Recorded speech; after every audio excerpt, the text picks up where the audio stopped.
Court, all rise.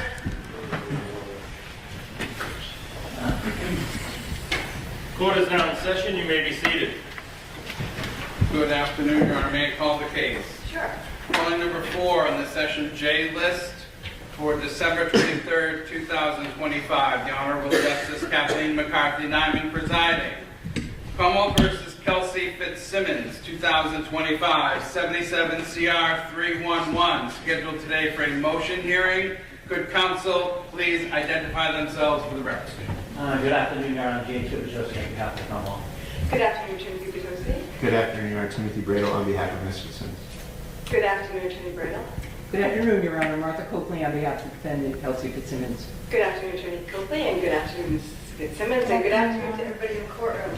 So, the court is in receipt of a motion by Attorney Bradle, an expedited motion, I guess? Yes, Your Honor. Thank you for having us. Bradle? Judge, we really are standing on the motion in the sense that, you know, we've done the medical homework, if you will, and Ms. Fitzsimmons is able to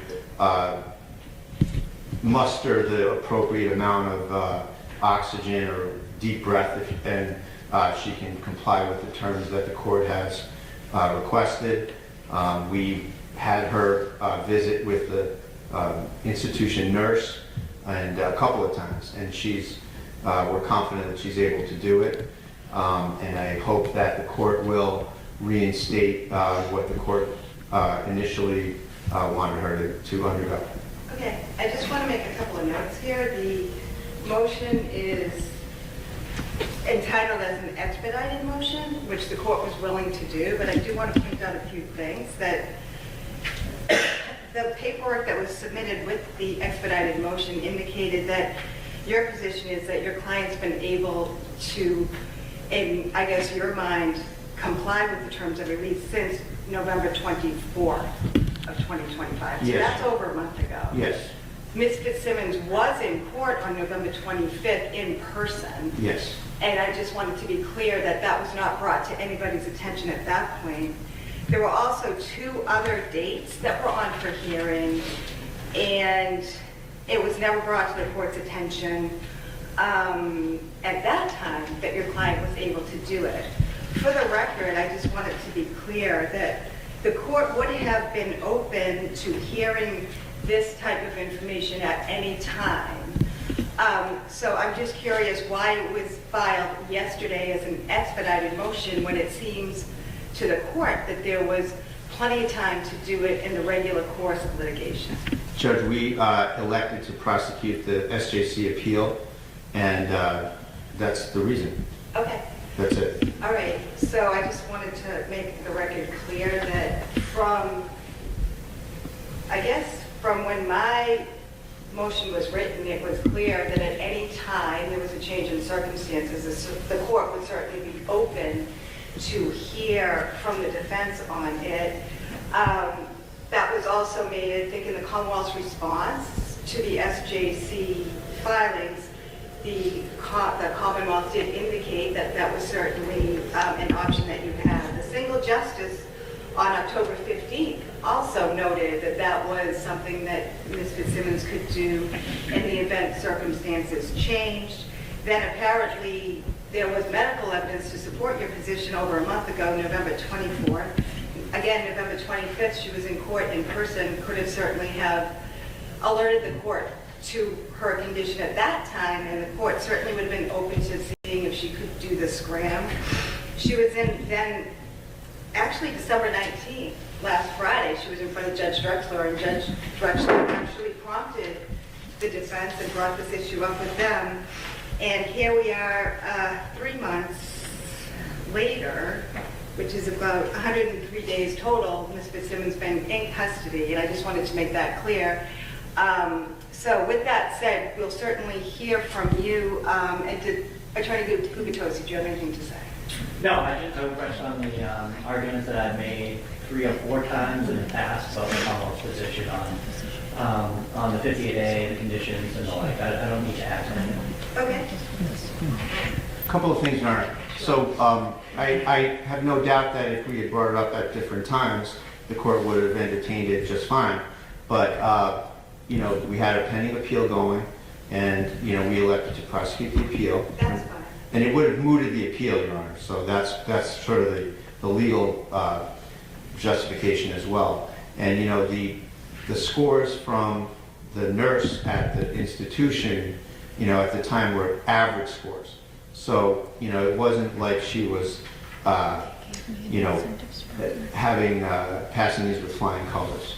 Okay. So it was going in the right direction, but it was, Okay. you know, it wasn't a, No, that's certainly your a right. grand I just want slam, to make so to sure speak. that the record's clear that this court has been open to this type of motion for 3 months. I have no doubt, no, I And believe it the document- 100%. The documentation that was submitted indicated that on November 24th, the patient was in no distress and was able to do the, whatever test it is that Yes, they incentive did at the spirometer. institution.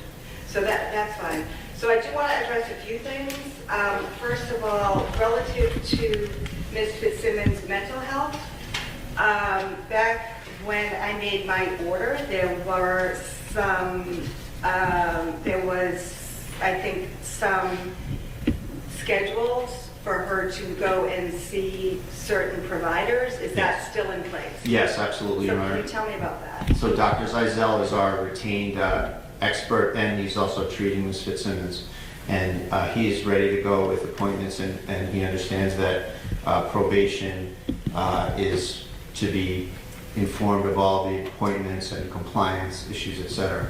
And the other one is Mass General, the Mass General Clinic, and Ms. Fitzsimmons is ready to make those appointments as well, and we'll advise probation of that. And Okay, so those were the, I know, Doctor, did Ms. Fitzsimmons get treatment while she was incarcerated? no, Your Honor. Okay. But, I mean, she had some visits, but nothing that we would consider any sort of So Dr. comprehensive treatment. Dr. Zeisel, that's the doctor that the defense has? Yes. Okay. Correct. And what's his specialty again? He's a forensic psychologist. I've worked with him for many years, and he's also taken an interest in Ms. Fitzsimmons in the sense of treating her as well as being a consultant for us. So do you have a treatment plan currently from him, or what was the plan if, back? So it was, Dr. Zeisel was going to see her twice a week, I believe it was, and then she was going to have at least a weekly with Mass General. And I think that, And what's the, is there a specific doctor at Mass General? well, Dr. Nisevich, you may recall, is the kind of the head of the team. I don't know if he's going to be specifically on the meetings. I think that's going to be a Zoom type situation. Okay. So that will be Zoom, and how about Dr. Zeisel? I believe, if I could say one more here. Sure.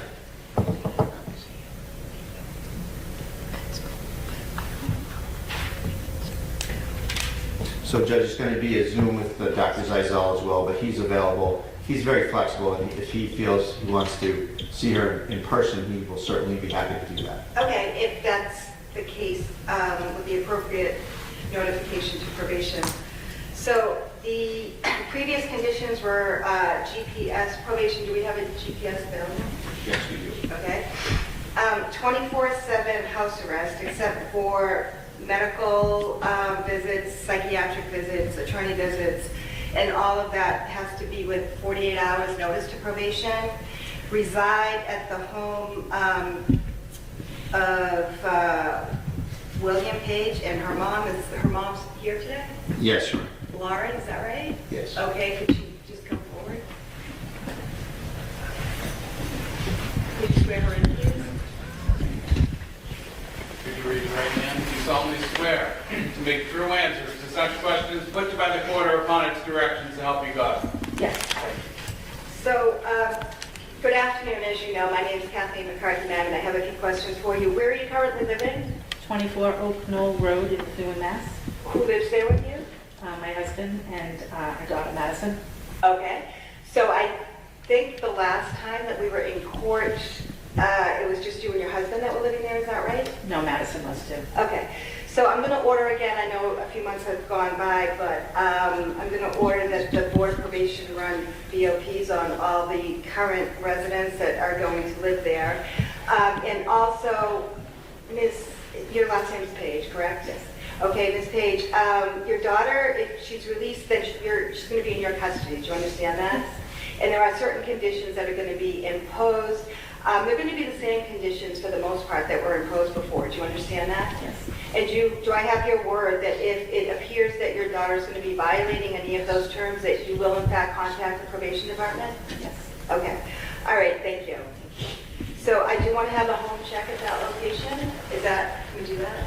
Your Honor, we could do it this afternoon, but I would probably need about a half hour to an hour to get that completed. Okay. I could have someone from my Lawrence office do that home visit. Okay, that would be great. That's a condition precedent to release. And then stay away, have no contact with the named victim in the case, any of the witnesses, and with the child.